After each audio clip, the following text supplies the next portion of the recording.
In this video, I'm going to show you 10 jobs for swimmers or people who just love to swim. Over the last 15 years, I've been a lifeguard, swim coach, meet announcer, official, and too many other odd jobs to count. What I'm about to share in this video comes directly from industry data and also my personal experience as someone who's done almost every single job on this list.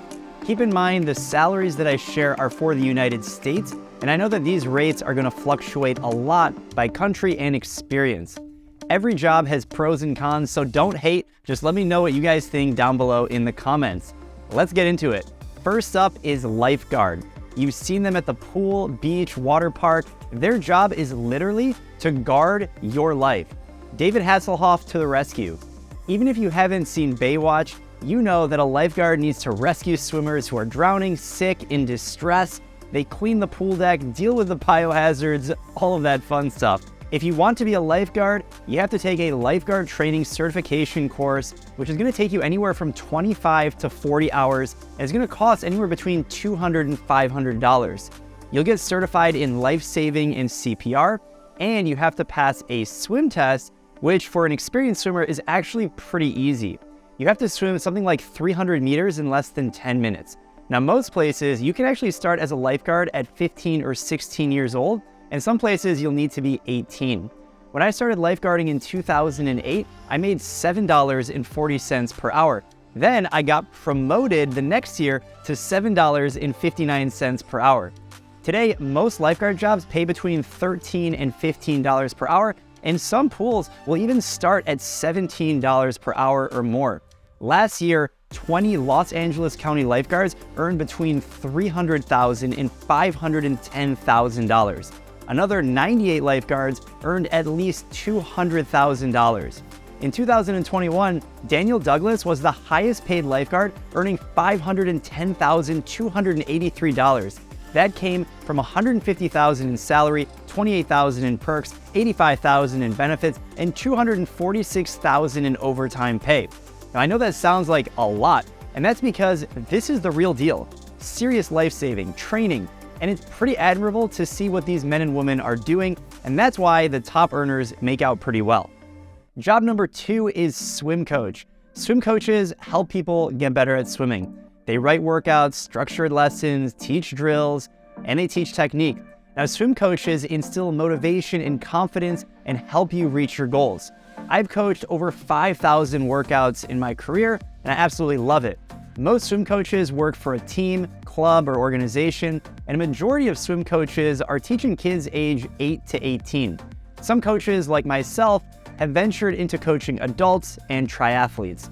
Now, most coaching jobs, you don't actually need to be that experienced outside of just knowing how to swim and how to communicate. Now, I started as a USA Club coach at $10 per hour in 2009, and then I got bumped up to $11 an hour the next year, then $12.50 the next year, then $13.75, then $18, and after about 10 years of coaching, I was at $40 per hour. Now, most coaches today are making anywhere from $13 to $25 per hour, and it's really hard to find a full-time coaching position. And if you can snag one, those would pay anywhere from $30,000 to $60,000 per year. Now, most part-time swim coaches definitely have another job just to pay the bills. Head coaches can make significantly more money, but there's usually only one head coach on a team, and it depends on the size of the team. According to the College Swimming Coaches Association, the median Division I head coach salary for the top 5 programs in the United States was $315,400. The next 5 programs were paid $214,000 on average, and the next 10 were an average of $132,000. Georgia head coach Jack Bowerly made a reported $380,000 in 2017, which sounds like a lot, but the average head football coaches in Division I made $1.75 million, or about 5.5 times as much as the top 5 swim coaches in the NCAA. You got to remember that people don't coach for the money, they do it for the joy of helping other people improve. Job number 3 is teaching swim lessons. This is different than coaching a team because swim lessons are private one-on-one time or literally teaching someone how to swim. Now, this is way more lucrative than being a swim coach, and that's because you're giving more individualized attention and potentially more specialized in a specific skill. Now, the requirements to do this are just having a specific skill, whether it's teaching someone how to swim, improving technique, working on triathletes, adults, video analysis, basically offering some value that no one else can offer. Now, I used to give private lessons for $40 an hour like 10 years ago, but I pretty much stopped doing that about 5 years ago. And today I charge $300 for a 1-hour video analysis review, and I don't even promote this. If you want to see how I package this and how it's structured, I'll link it down below so you can see what that looks like. Today, I'd say that the average rate for someone doing private lessons is anywhere from $50 to $100 an hour, and it can be a lot more than that if you can provide a very specific service for someone who's motivated to achieve a goal. Next up is being a content creator in swimming. Now, you can be a YouTuber or maybe work for a brand as a model or an actor in content for social media. And to do this, you need to have a pretty good eye for spotting trends and know how to use a camera. And that could be as simple as your iPhone or GoPro, and you have to have a lot of patience because normally for this type of job, you're not going to be able to make a lot of money unless you're willing to put in a lot of time and energy into it over a few years in a very long period of time. Some notable people who are making a career out of YouTube include Cody Miller and Sonny Trigg, but even for them, YouTube is not their primary source of income. Now, a few weeks ago, I did a video where I break down how much money YouTube paid me for 100 million views. So if you want to check that out, it's going to be linked down below. Next job is being an entrepreneur.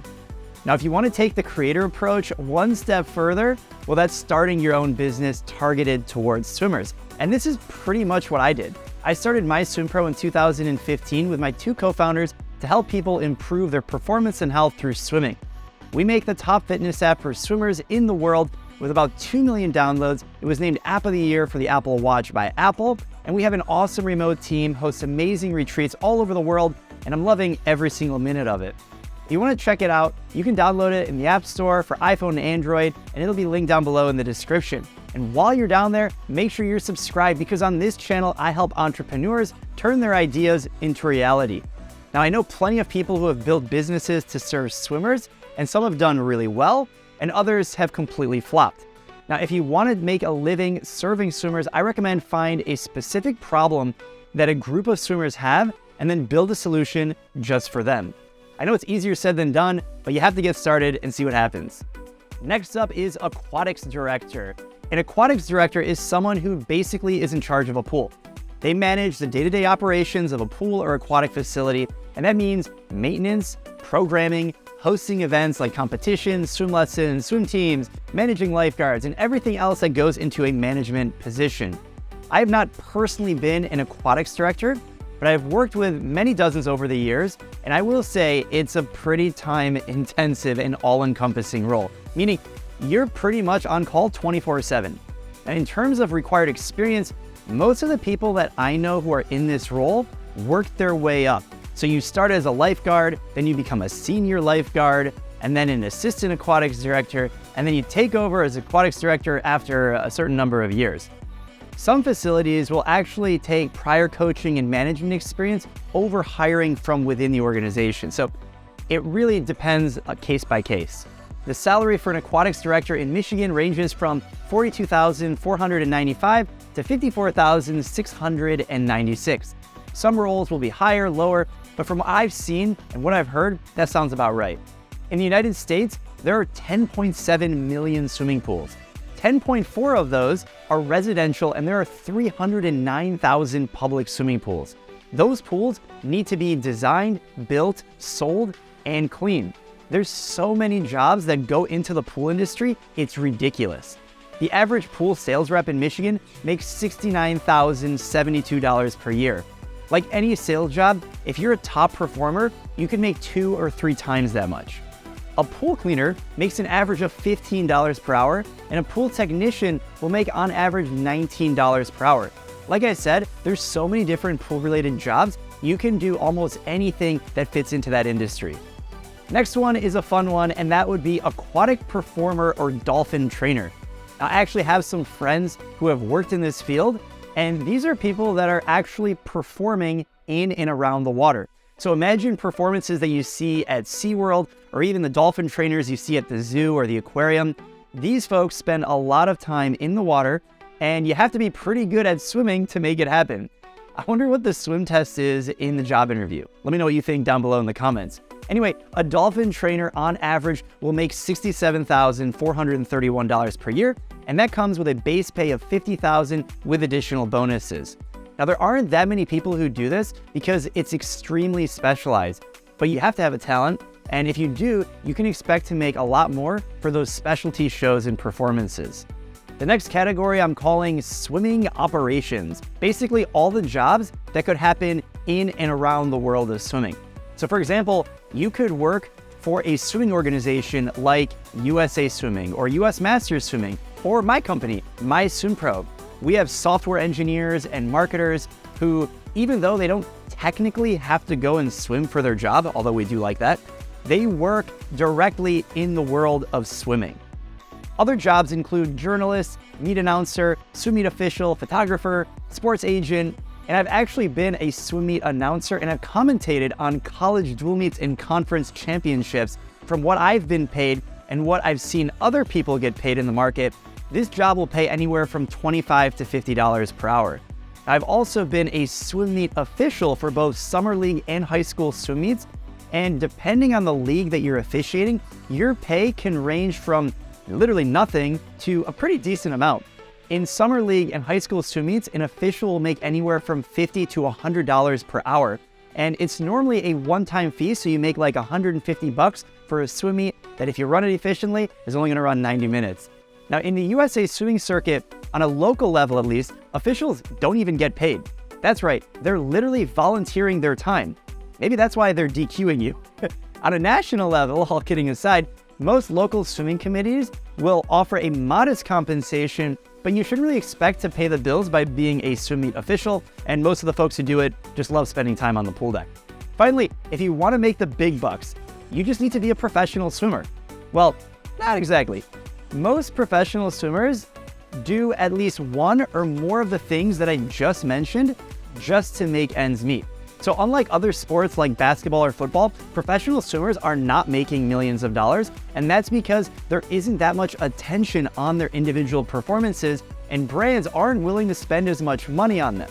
And on top of that, the salaries that pro teams, if there's a pro team, and countries can offer is barely anything at all. So USA Swimming is the most well-funded national governing body, and only the top swimmers are eligible for any kind of money. These folks can enter the Athlete Partnership Agreement, which pays around $40,000 per year.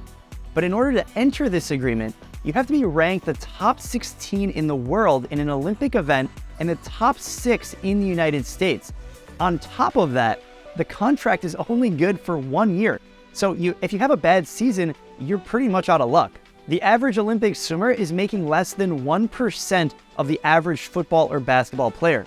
And the top swimmers will bring in more money from sponsorships and prize money and stuff like that, but it's still not in the same stratosphere as someone like Cristiano Ronaldo or LeBron James.